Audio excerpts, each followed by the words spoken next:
जय माता दी दोस्तों। माँ कुष्मांडा का पूजन नवदुर्गा के चौथे स्वरूप के रूप में किया जाता है। देवी कुष्मांडा के पूजन से सूर्य ग्रह से संबंधित दोष दूर होते हैं। इस दिन का रंग नारंगी है।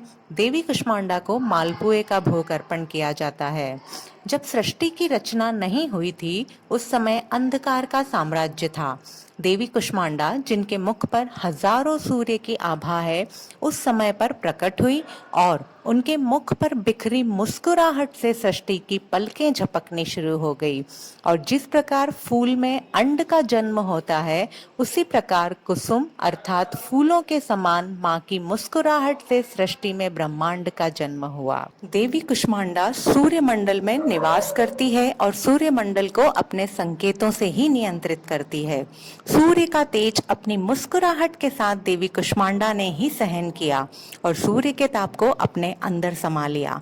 आदि शक्ति कुष्मांडा के स्वरूप से हमें सहन शक्ति का संदेश मिलता है। हमें भी सबकी बातों को, सबके व्यवहार को मुस्कुराते हुए सहन करना चाहिए, क्योंकि सहन शक्ति कमजोरी की नहीं, ताकतवर होने की निशानी है। हर कोई इसे नहीं कर सकता। जनरली लोग कहते हैं कि मैंने इतने सालों से इनका व्यवहार सहन किया, इनकी बातें सहन की, मैंने सब कुछ इनके अनुसार किया, विच मीन्स कि हमने सहन ही नहीं किया। क्योंकि सहन करने की तो फीलिंग ही नहीं आती है कि हमने सहन किया। हम सिर्फ अपने संस्कारों की वजह से या फिर किसी मजबूरी के कारण बाहर से चुप रहते हैं, बट हमारे मन में तो एक एक इम्प्रेशन रिकॉर्डेड रहता है, डिस्कम्फर्ट का, मजबूरी का।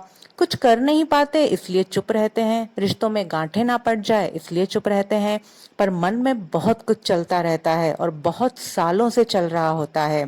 और ऐसा मन कहता है कि मैंने कितना सहन किया, मतलब वो मन कितना दुखी है अंदर से और कितने दर्द में है। एक्चुअली अकॉर्डिंग टू मी, सहन शक्ति के साथ हमें बातों को समाने की शक्ति भी बहुत जरूरी है। कई बार क्या होता है कि हम सहन तो कर लेते हैं, लेकिन बाहर से चुप हो जाते हैं और वो बातें जो हमारे अंदर चल रही होती हैं वो हम किसी के साथ शेयर करते हैं।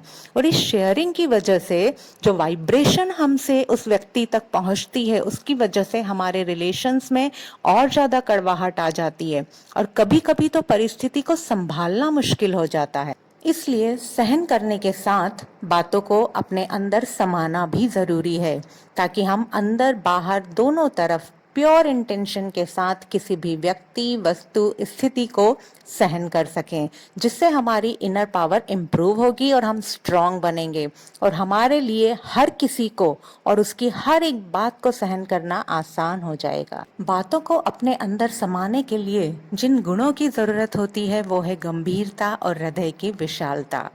एग्जाम्पल, जैसे एक समुद्र इतना विशाल समुद्र है, अनेक नदियों का कीचड़, गंदगी भरा पानी अपने अंदर समा लेता है।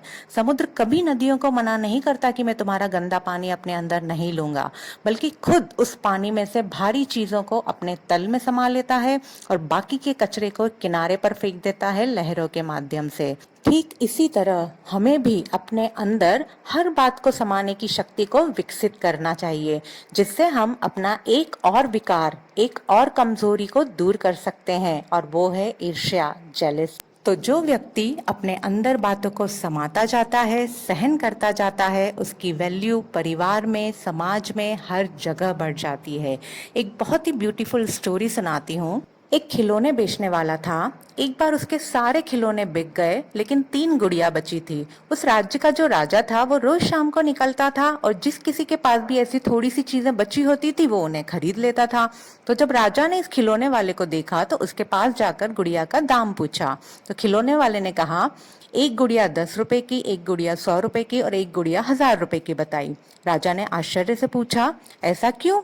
दिखने में तो ये तीनों गुड़ियां बिल्कुल एक जैसी है, फिर इनके दाम अलग अलग क्यों हैं? तब खिलौने वाले ने बताया कि ये जो 10 रुपए वाली गुड़िया है, इसके एक कान में तार डालो तो दूसरे कान से बाहर निकल जाता है, और ये जो 100 रुपए वाली गुड़िया है, इसके एक कान में तार डालो तो मुंह में से बाहर आ जाता है। और ये जो 1000 रुपए वाली गुड़िया है, इसके कान में तार डालो तो उसके अंदर ही चला जाता है, इसलिए ये सबसे महंगी है। उसी तरह संसार में 3 तरह के लोग होते हैं।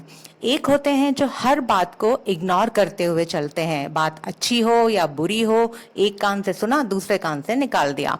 मतलब अच्छी बातों को भी जीवन में धारण नहीं करते, अच्छी बात को भी सपोर्ट करने का स्वभाव नहीं होता है। दूसरे प्रकार के जो लोग हैं वो बातें बाहर से सुनते हैं और अपनी तरफ से मिर्च मसाला लगाकर दूसरों को बोल देते हैं।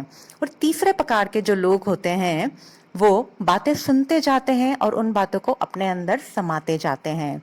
जो समाने वाली शक्ति रखते हैं उनका मूल्य सबसे ज्यादा होता है। ऐसे लोग सबका विश्वास भी जीत लेते हैं कि इसको कोई भी बात बोलो तो वो अपने तक ही रखेगा, किसी को सुनाएगा नहीं। एक बात अक्सर लोग बोलते हैं जब वो किसी को कोई बात बताते हैं कि देख ये बात किसी और को मत बताना, अपने तक ही रखना। पर मुझे लगता है कि जब हम अपनी पर्सनल बात अपने ही अंदर नहीं रख सकते तो किसी और की क्या गारंटी है कि वो किसी और को नहीं बताएगा। इसलिए जो कुछ कहना है माता रानी से कहो, ईश्वर से कहो, इससे हमारा मन भी हल्का हो जाता है। और ईश्वर इतना वफादार है कि वो हमारी पर्सनल बात कभी किसी को नहीं कहेगा। तो अगले 24 घंटों के लिए व्रत रखना है कि गंभीरता और हृदय की विशालता से हम बातों को अपने अंदर समाएंगे, जिससे किसी की भी बात और व्यवहार को सहन करना नेचुरल हो जाएगा।